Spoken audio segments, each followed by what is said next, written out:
Praise the Lord. Lord has given me another chance to share the word of God with you. परमेश्वर ने मुझे एक और मौका दिया है कि परमेश्वर के वचन से आप सभी से बात कर सकें। I thank all of you for your valuable prayers for me. मैं आप सभी का धन्यवाद देता हूं कि आप सभी मेरे लिए प्रार्थना करते हैं। The Lord has kept me safe, and I thank the Lord for His faithfulness throughout my life. और मैं प्रभु का धन्यवाद देता हूं कि प्रभु ने मुझे संभाला है, अच्छी सुरक्षा प्रदान की है, और प्रभु के विश्वास योग्यता के लिए मैं प्रभु का धन्यवाद देता हूं।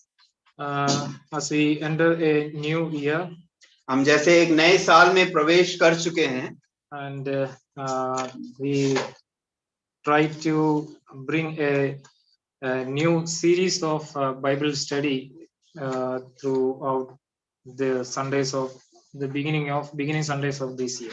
तो हमारा ये विचार है कि इस साल के शुरुआती सप्ताहों में हम एक नया बाइबल अध्ययन या फिर उसका एक श्रृंखला, एक सीरीज शुरू करने की इच्छा रख रहे हैं। We all know that studying the Word of God is an important thing of the life of a Christian. हम सभी जानते हैं एक मसीह के लिए परमेश्वर के वचन का अध्ययन करना कितना महत्वपूर्ण कार्य है। When we see the life of the believers of the first century, हम जब देखते हैं पहली शताब्दी के विश्वासी जनों के जीवन को, they have separated their time to study the Word of God. और उन्होंने अपने समय को अलग किया कि परमेश्वर के वचन से वे सीख सके। And we read in the book of Acts that they were bold to speak the word of God. और हम प्रेरितों की किताब में पढ़ते हैं कि वे बिना डरे परमेश्वर के वचन को बोलते थे, बड़े साहस के साथ। And we see that in the book of Acts that the churches were increased. In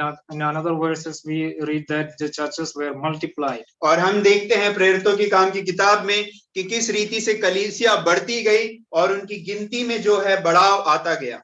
Though there were persecutions, वहां पे सताव था, but we see that in their life that they had prayer and they had study of the word of God. मगर हम देखते हैं उनके जीवन में प्रार्थना थी और परमेश्वर के वचन का अध्ययन था, इसलिए वे बढ़ते ही गए। They were bold to speak the basic things of the Bible. और वे परमेश्वर के वचन के बेसिक चीजों को बोलने में कभी डरे नहीं। So it is important in our life also to study the basic things of the Bible or study the basic things of our faith. इसलिए हम सभी को जरूरी है कि हम मसीही जीवन के महत्वपूर्ण चीजों को जाने, सीखें और हम दूसरों को भी बताने वाले बन सके। So today, as I said in the beginning, there will be a series of study throughout the coming Sundays. तो जिस रीति से मैंने शुरुआत में कहा कि आने वाले सप्ताहों में एक श्रृंखला होगी बाइबल अध्ययन की। We will be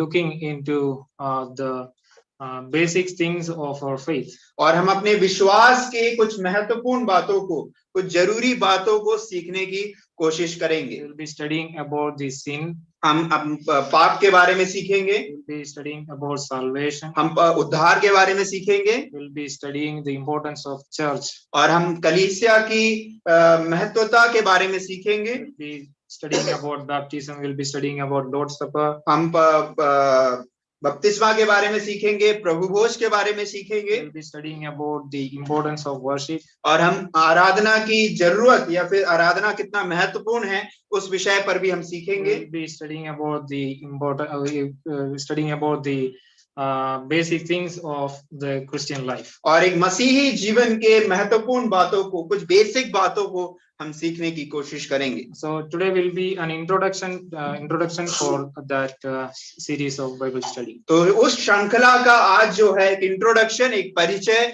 मैं आप सभी के साथ कराना चाह रहा हूँ। As I said, there was people in the first century, the believers of the first century, they had an interest to study the word of God. जिस रीति से मैंने पहले बताया, पहली शताब्दी के विश्वासी लोगों को वचन अध्ययन करने के लिए एक बहुत ही बड़ी रुचि थी। There were a group of people called the people of Berea.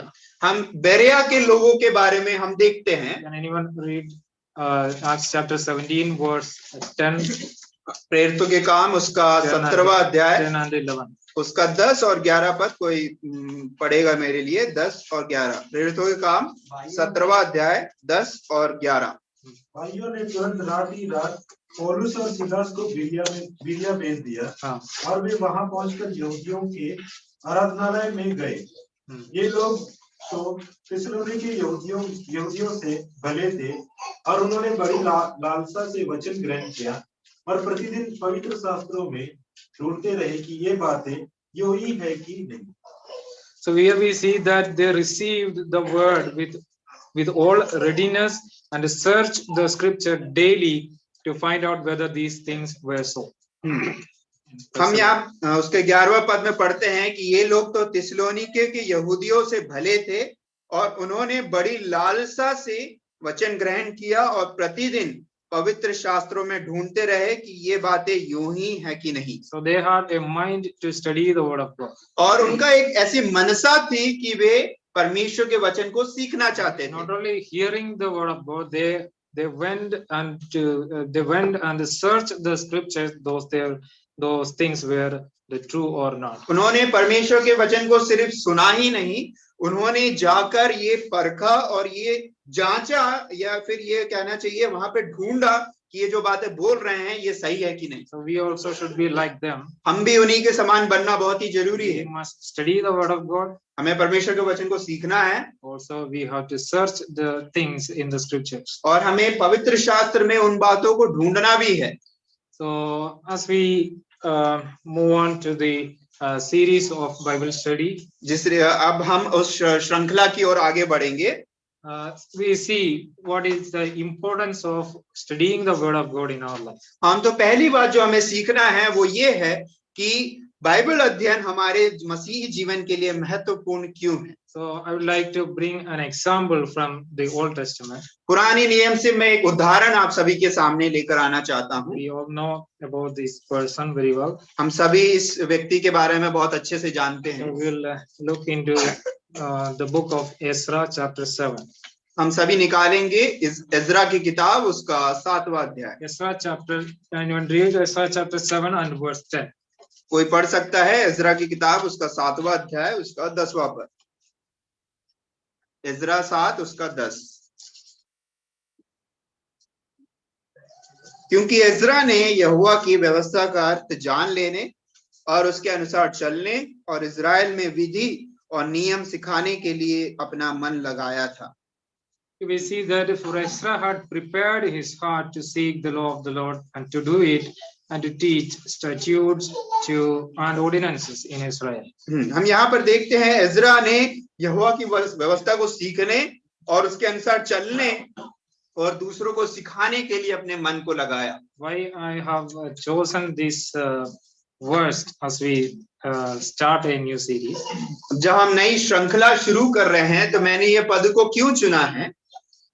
When I went to the Bible college, जब मैं बाइबल कॉलेज में पहली बार पढ़ने के लिए गया था, on the first day and the first message I have heard was from this verse.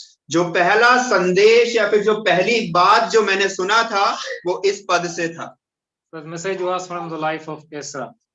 जो संदेश था वो एज्रा के जीवन से था। And the message was about how Ezra prepared his heart to seek the law of the Lord, or why he had an interest to study the word of God. संदेश ये था कि किस रीति से एज्रा ने अपने मन को तैयार किया कि परमेश्वर के वचन को सीखे, या फिर उसको ऐसी रुचि क्यों थी परमेश्वर के वचन को सीखने के लिए। You have heard many messages, or we know the story of Ezra. हम सभी एज्रा के बारे में बहुत अच्छे से जानते हैं, हमने एज्रा से जुड़े हुए कई संदेशों को सुना है। Anyway, as we look into this verse, before that I would like to give a brief introduction or a brief summary about this incident. हम इस पद को पढ़ने से पहले मैं आप लोगों को एक भूमिका देना चाहता हूँ इस घटना के बारे में। We know the story of the people of Israel. हम इस्राएली जनता के विषय में जानते हैं। They were redeemed from the bondage of Egypt. हम जानते हैं कि उन्हें किस रीति से मिस्र देश की बदुआई से छुड़ाया परमेश्वर ने। The Lord has given them the promised land. परमेश्वर ने उन्हें उस वायदे की जमीन को या फिर उस भूमि को दिया। Lord has given them the law. परमेश्वर ने उन्हें व्यवस्था दी। Then also we see their story during the reign of the kings. और हम ये भी जानते हैं कि राजाओं के समय में किस रीति से उनका जीवन था। After the reign of King Solomon, हम सुलेमान के राज्य के बाद हम देखते हैं, we see that the kingdom was divided. हम देखते हैं कि राज्य जो है दो भाग में बट जाता है। One was the north and one is the south. एक जो है वो उत्तर भाग में बढ़ जाता है और एक दक्षिण भाग में बढ़ जाता है। And we see that the Lord has given them the law. परमेश्वर ने उन्हें व्यवस्था दी थी। The Lord has said one thing by this. परमेश्वर ने उन्हें एक बात ऐसा कहा था, If you disobey His commandments, अगर आप मेरी आज्ञाओं का उल्लंघन करेंगे तो He said that the people of Israel will be gone to captivity. परमेश्वर ने उनसे कहा था कि अगर आज्ञा का उल्लंघन करोगे तो तुम्हें फिर से गुलामी में या बदवाई में जाना पड़ेगा। We see the life of the people of Israel that they were taken to the captivity of Babylon. और हम देखते हैं कि किस रीति से उन्होंने इस्राएली जनता को बेबीलोन की बंधुआई या उनकी गुलामी में वे चले जाते हैं। And we see the life of the people in the captivity in the book of Daniel. और हम दानियल की किताब में पढ़ते हैं कि इस्राएली जनता का जीवन कैसा था उस गुलामी में। And here we see that especially in these three books, Ezra, Nehemiah, and Esther, how they have returned from the captivity of Babylon. और हम तीन किताबों में एज्रा, नेहम्या और एस्तेर में हम देखते हैं कि किस रीति से वे उस बेबीलोन की बंधुआई से वापस आ रहे हैं। We see that there were three returns from the Babylonian captivity. हम सभी जानते हैं कि बेबीलोन की जो बंधुआई है उससे तीन बार या फिर तीन ग्रुप में उन लोग लौटते हैं। First group was coming under the leadership of Zerubbabel. जो पहला जो ग्रुप होता है वो यरूबाबेल के नेतृत्व में वापस आते हैं। And they came to build or rebuild the temple. और वे इसलिए आते हैं कि मंदिर का फिर से पुनः निर्माण करें। The second group was under the leadership of Ezra. और जो दूसरा ग्रुप है वो एज्रा के नेतृत्व में वापस आते हैं। And here we see in this book especially that the group or in the time of Ezra there was a reformation among the people. और हम देखते हैं एज्रा के समय में एक बहुत बड़ा बदलाव इस्राएली जनता के मध्य में या फिर उनके जीवनों में आता है। The third group was under the leadership of Nehemiah. और जो तीसरा ग्रुप है वो नेहम्या के नेतृत्व में वापस आते हैं। And there we see that their purpose of coming was to rebuild the wall. और उनके आने का उद्देश्य ये था कि वे यहूदा राज्य का एक बाउंड्री या फिर शहरपना का निर्माण करने के लिए वे वापस आते हैं। So here we see in this, especially in this chapter, we see that they are about the life of Ezra. हम इन अध्यायों में हम देखते हैं एज्रा के जीवन के बारे में। We see who was Ezra. हम देखते हैं कि एज्रा कौन था। Let us read verse 1 onwards. 7 verse 1. हाँ, 7 का एक पहला पद जरा कोई पढ़िएगा। इन बातों के बाद अर्थात फारस के राजा अर्थशस्त्र के दिनों में एज्रा बेबीलोन से यरूशलेम को गया। वह सराया का पुत्र था। Okay, now we can read verse 5. इसका 5वां पद जरा पढ़ लीजिए। बुक्की अबीशू का, अबीशू पिनेहास का, पिनेहास एलियाजर का और एलियाजर हारून महायाजक का पुत्र था। Okay, here we see that this Ezra was from the family of Aaron. हम देखते हैं यहाँ पर एज्रा जो है वो किस परिवार से है, वो हारून महायाजक के परिवार से है। Also we can read verse 6.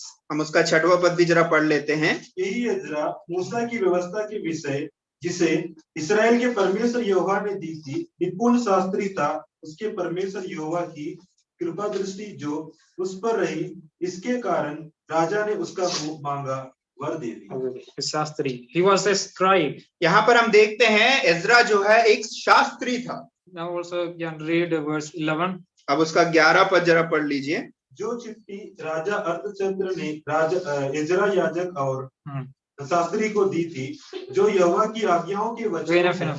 Verse 12. उसका 12 पद। एज्रा याजक के नाम जो स्वर्ग के परमेश्वर Okay, enough. There we see that Ezra was the priest. हम यहाँ पर देखते हैं एज्रा जो है एक याजक है, एक प्रीस्ट है। So he will see that in these verses he was a expert in the law of God. और हम ये इन वचनों में देखते हैं कि वो परमेश्वर की व्यवस्था में एक एक्सपर्ट था, एक बेहतरीन जानने वाला एक व्यक्ति था. He was a scribe. वो एक शास्त्री था. And also we see that he was a priest from the family of Aaron. और वो एक याजक था हारून के परिवार से या फिर हारून के उस गोत्र से. Now let us read again verse 10. अब उसका 10वां पद जरा हम फिर से पढ़ेंगे.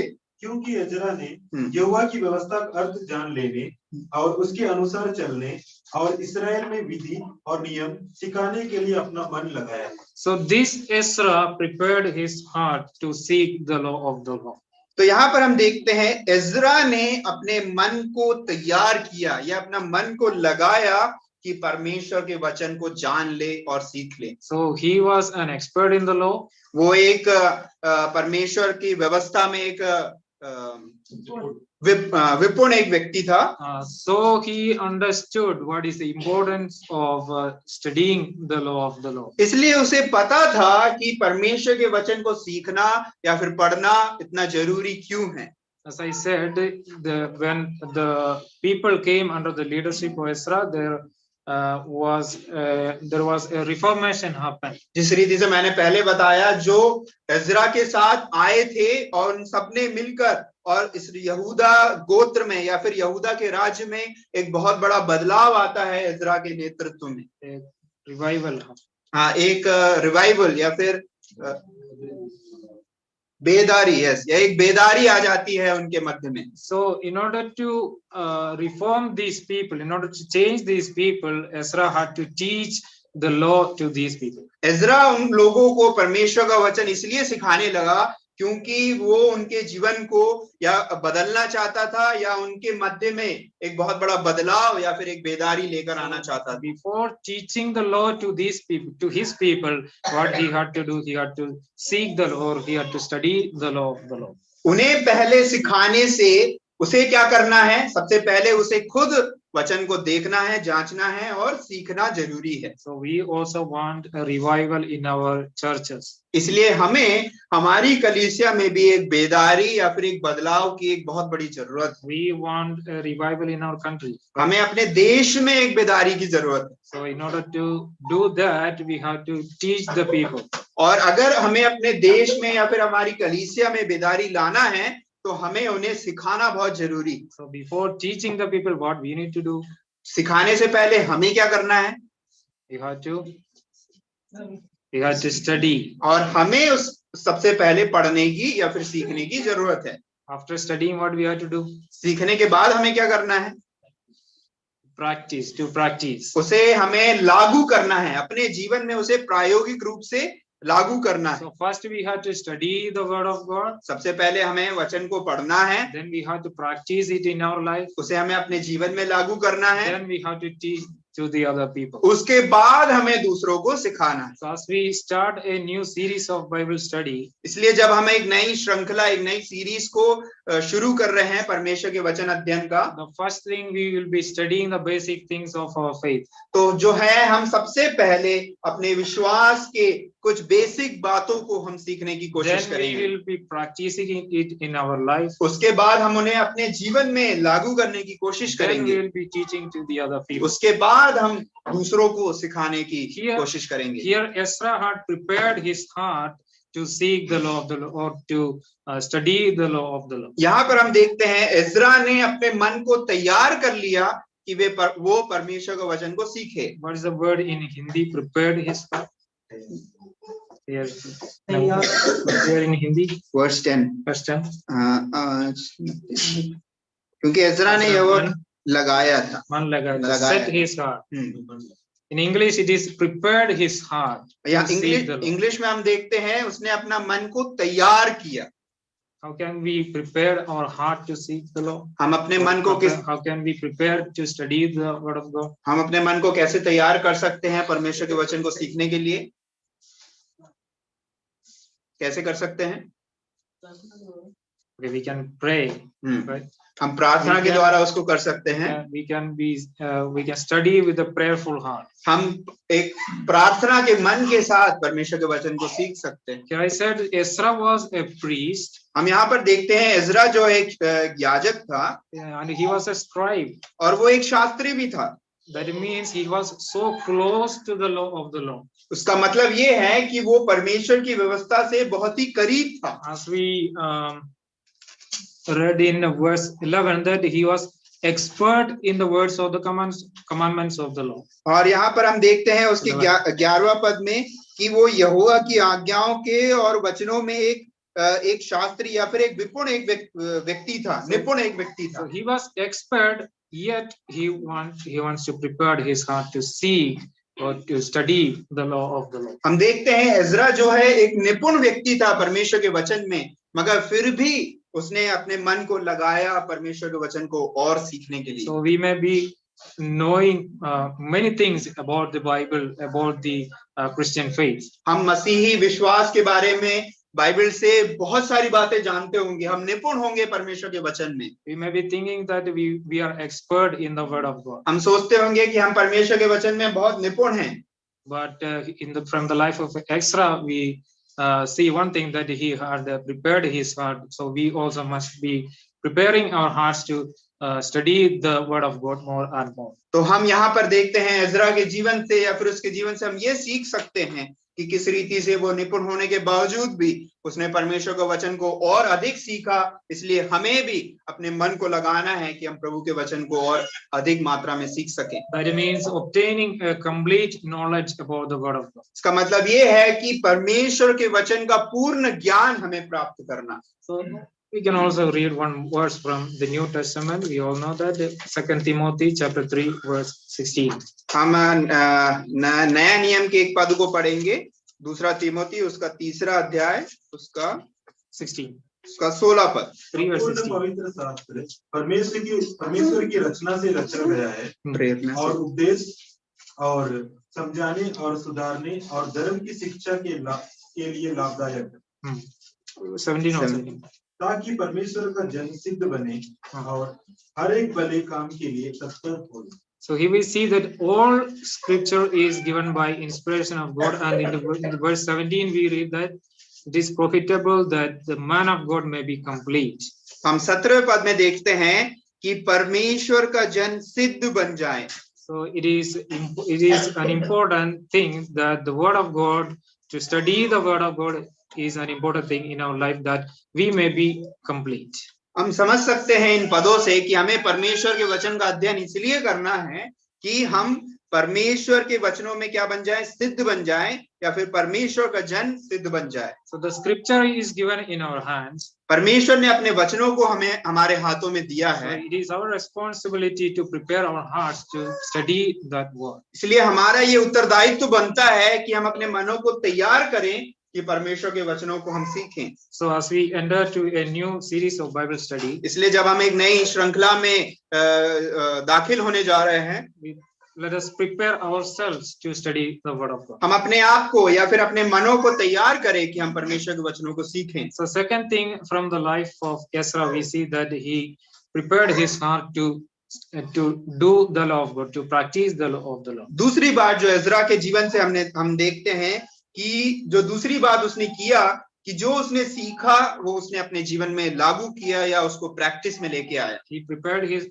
heart to study the law of the Lord and to obey the law of the Lord. उसने अपने मन को तैयार किया कि वो परमेश्वर के वचन को सीखे, जाने, और दूसरी बात उसने उसको मानने के लिए भी अपने मन को लगाया। Not only hearing the messages every Sunday, her Sunday सिर्फ वचन को सुनना ही सिर्फ नहीं है, not only reading the Bible, सिर्फ वचन को पढ़ना ही नहीं है, not only studying the word of God, उसका सिर्फ अध्ययन बस करना नहीं है, we have to practice it in our lives. उसे हमें अपने जीवन में लागू करना है, उसे प्रैक्टिस में लेके आना We है, have to obey it in our life. उसे हमें मानना है परमेश्वर के वचनों को। Let us read one verse from James chapter 1.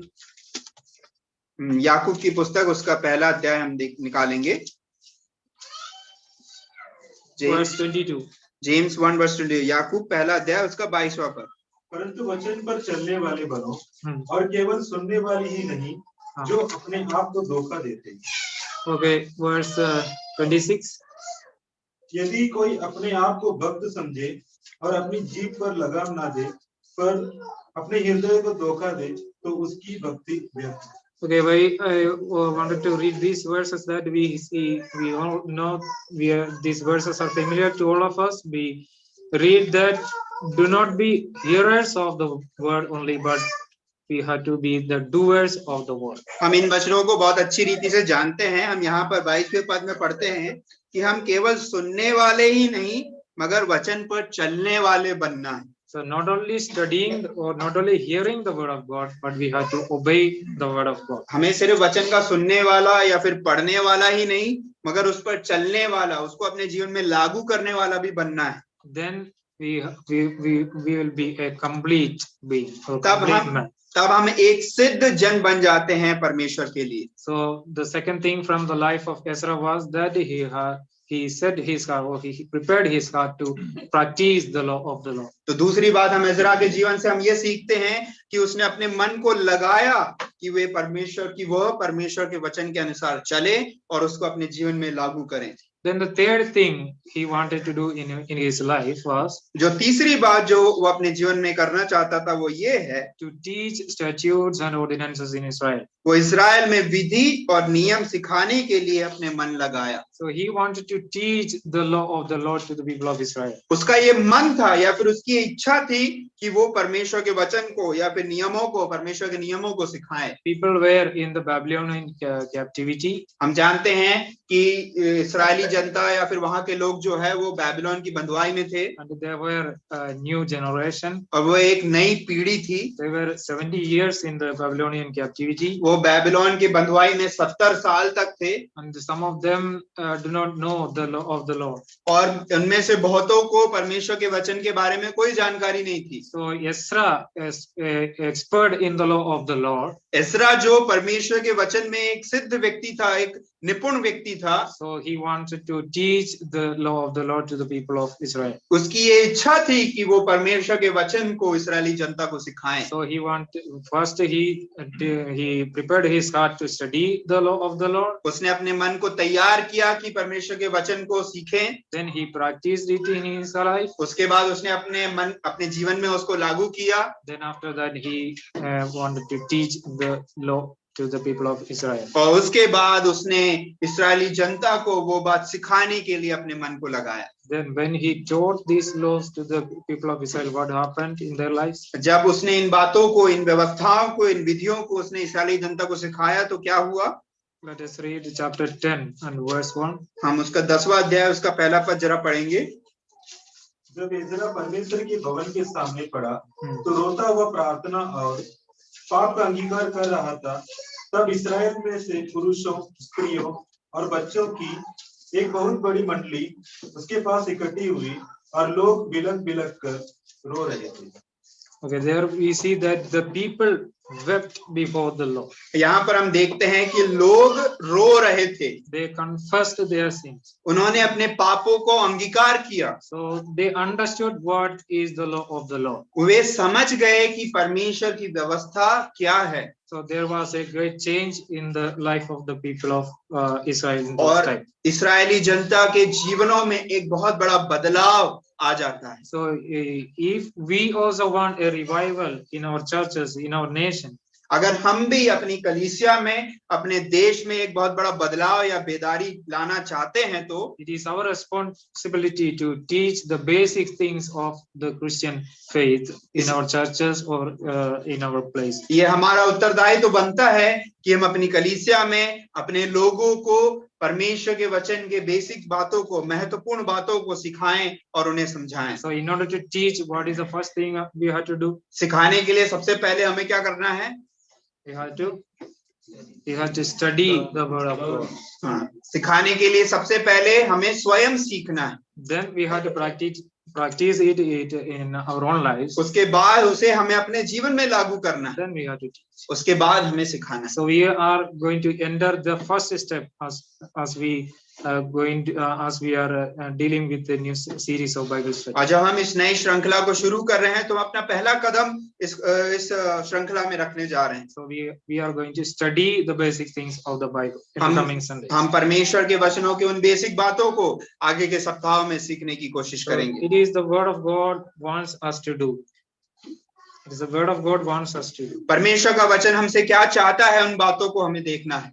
Let us read also few verses from the New Testament and we will finish. Colossians chapter 1. हम कुछ पदों को नए नियम से देखकर हम समाप्त करेंगे। कुलूसियों की पत्री उसका पहला अध्याय। Colossians chapter 1. First we can read verse 9. कुलूसियों 1 का 9 पद हम सबसे पहले पढ़ेंगे। ये जिस दिन से यह सुना है, हम भी तुम्हारे लिए यह प्रार्थना और विनती करना नहीं छोड़ते कि तुम सारे आत्मिक ज्ञान और समझ सहित परमेश्वर की इच्छा की पहचान में परिपूर्ण हो जाओ। So here Paul prayers for the believers in Colossae.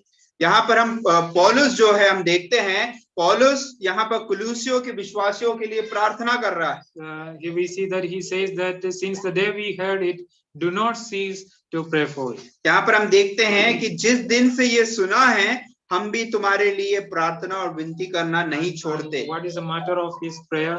वो प्रार्थना क्यों कर रहा है, या फिर अपने प्रार्थना में उसका विषय क्या है? That you may be filled with the knowledge of his will in all wisdom and spiritual understanding. वो कहता है कि तुम सारे आत्मिक ज्ञान और समझ सहित परमेश्वर की इच्छा की पहचान में परिपूर्ण हो जाओ। Also we see one phrase in verse 10 that you may be increasing in the knowledge of God. हम उसके 10वें पद के आखिर में पढ़ते हैं कि तुम परमेश्वर की पहचान में बढ़ते जाओ। Increasing in the knowledge of God. परमेश्वर की पहचान में बढ़ते जाओ। So Paul's prayer is that the believers in Colossae must increase in the knowledge of God. पौलुस की प्रार्थना ये थी कि कोलोसी के विश्वासी लोग वे बढ़ते जाए परमेश्वर की पहचान में। Also we read chapter 3 verse 16. उसका 3रा अध्याय उसका 16वां पद भी हम पढ़ लेंगे। मसीह के वचन को अपने हृदय में अधिकारी से बसने दो और सिद्ध ज्ञान सहित एक दूसरे को सिखाओ और चिताओ और अपने अपने मन में अनुग्रह के साथ परमेश्वर के लिए भजन और स्तुति गान और आत्मिक गीत गाओ। So the Lord wants each and every one of us to increase in His word. यहाँ पर हम देखते हैं कि हम परमेश्वर के वचन को अपने हृदय में अधिकाय से बसने दे और उसमें हम बढ़ते जाएं। So as Paul says to the believers of Colossae, it is we can say that we also want this growth in our life. जिस रीति से पौलुस कोलोसियों के विश्वासी जनों के लिए प्रार्थना करता है, उसी रीति से हमारे जीवन में भी वो बढ़ोतरी होना बहुत ही जरूरी। Let us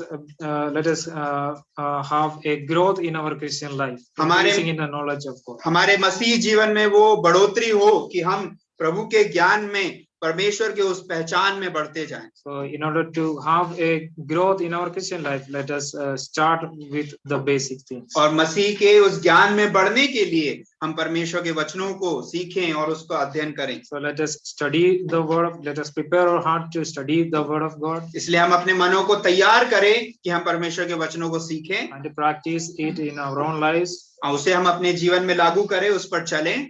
Then teach it to the other people. उसके बाद हम दूसरों को सिखाने वाले भी हो सकें। May the Lord help each and every one of us. परमेश्वर हम सभी की मदद करे। May the Lord help us to study the word of God carefully. और परमेश्वर हमारी मदद करे कि हम परमेश्वर के वचनों को बड़े ध्यान पूर्वक सीख सके। Then may the Lord help us to practice it in our own lives.